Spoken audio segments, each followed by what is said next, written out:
Hello दोस्तों, नमस्कार।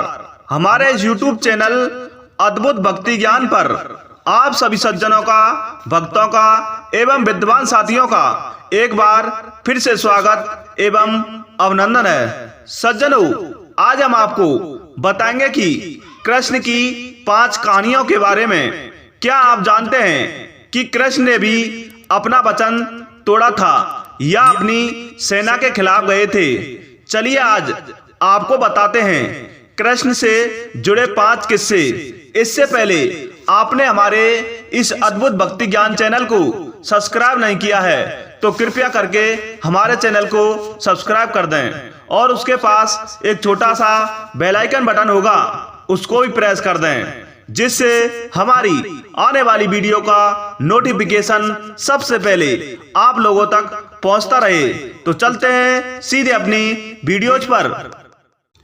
सज्जनों, जब महाभारत में कृष्ण ने तोड़ा था अपना वचन, किसी दोस्त को कहते सुना था कि श्री कृष्ण ने तो महाभारत की लड़ाई में कोई अस्त्र या शस्त्र उठाया ही नहीं, उन्होंने सिर्फ अर्जुन के सारथी बनने की बात स्वीकारी थी और पूरे युद्ध में अपने उद्देश्य दिए थे।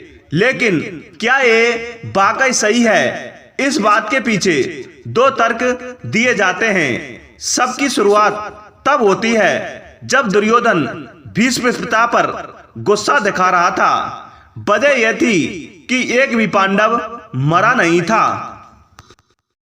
बंधुओं, अब भीष्म ने दुर्योधन को क्या उत्तर दिया, इसके बारे में भी 2 कहानियां हैं।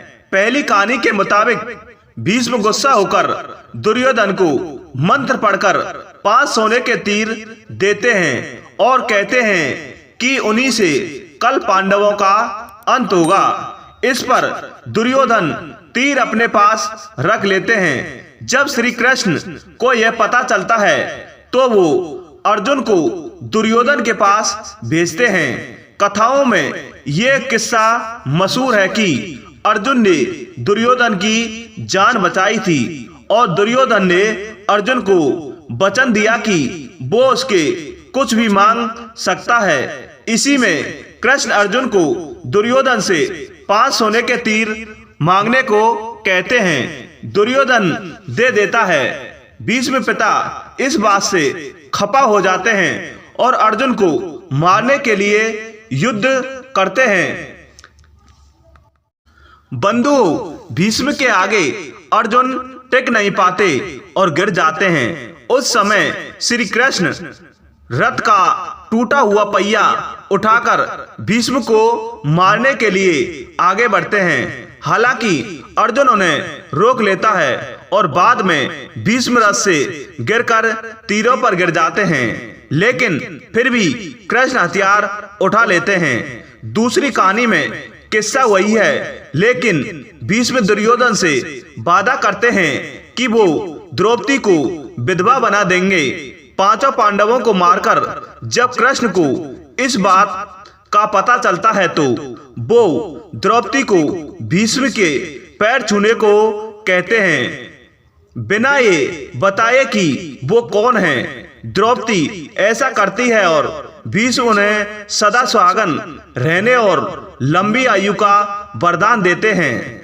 जब उन्हें सच का पता चलता है तो वो कृष्ण से खफा हो जाते हैं। उस समय कृष्ण कहते हैं कि आपका वचन मेरी वजह से टूटा तो मेरा वचन भी आपकी वजह से टूटेगा।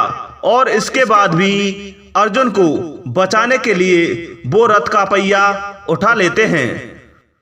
बंधुओं, दूसरी कहानी कृष्ण की मृत्यु किस श्राप के कारण हुई थी? महाभारत की लड़ाई में गांधारी के 100 पुत्रों की मृत्यु हो गई थी। जब श्री कृष्ण गांधारी के पास पहुंचे तो दुखी गांधारी ने उन्हें श्राप दिया कि 36 सालों में वो मारे जाएंगे और उन्हीं के साथ यदुवंश का विनाश हो जाएगा। श्री कृष्ण ये जानते थे कि यदुवंश अब लोभ और मोह में आ गया है, इसलिए उन्होंने सिर्फ तथास्तु कहा।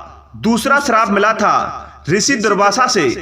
दुर्वासा ऋषि ने अपने कृष्ण को अपने पूरे शरीर में खील लगाने को कहा था। कृष्ण ने ऐसा ही किया, सिर्फ उनके पैरों को छोड़ दिया। इससे खफा होकर दुर्वासा ने श्राप दिया कि कृष्ण अपने पैर की वजह से मरे जाएंगे। इस समय जब श्री कृष्ण समाधि में थे, तब एक शिकारी जरा ने कृष्ण के पैर को कोई जानवर समझ लिया और उन पर तीर चला दिया।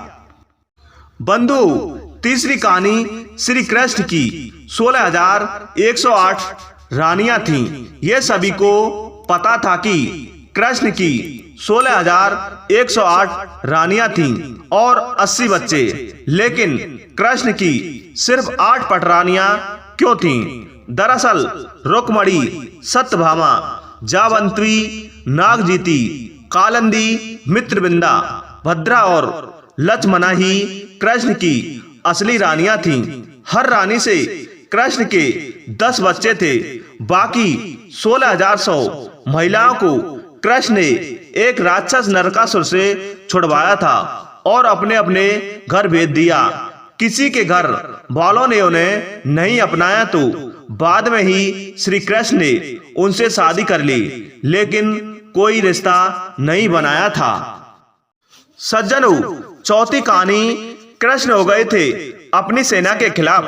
महाभारत के युद्ध से पहले दुर्योधन और अर्जुन दोनों ही कृष्ण के पास मदद मांगने गए थे। जब दोनों पहुंचे तो कृष्ण सो रहे थे। कृष्ण के सिर के पास दुर्योधन खड़े हो गए और पैरों के पास हाथ जोड़कर अर्जुन। जब कृष्ण की नींद खुली तो उन्होंने अर्जुन को देखा और उसका साथ देने की बात कही।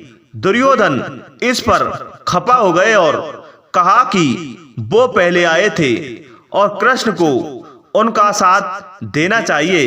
इस पर श्री कृष्ण ने कहा कि उन्होंने अर्जुन को पहले देखा है, इसलिए दोनों की मदद करनी होगी। कृष्ण ने इस पर दुर्योधन को अपनी सेना दे दी और अर्जुन के सारथी बन गए श्री कृष्ण। पांचवी कहानी है श्री कृष्ण और राधा पर कोर्ट का बयान। 2010 की बात है। सुप्रीम कोर्ट ने यह फैसला सुनाया था कि शादी से पहले सेक्स को गुनाह नहीं माना जा सकता। कारण यह है कि पुराणों में राधा कृष्ण भी साथ रहते थे और उनके बीच भी एक रिश्ता था। सज्जनों, इससे पहले आपने हमारे इस अद्भुत भक्ति ज्ञान चैनल को सब्सक्राइब नहीं किया है तो कृपया करके सब्सक्राइब कर दें और उसके पास एक छोटा सा बेल आइकन बटन होगा, उसको भी प्रेस कर दें, जिससे हमारी आने वाली वीडियो का नोटिफिकेशन सबसे पहले आप लोगों तक पहुंचता रहे। सज्जनों, इसी के साथ जय हिंद, जय भारत।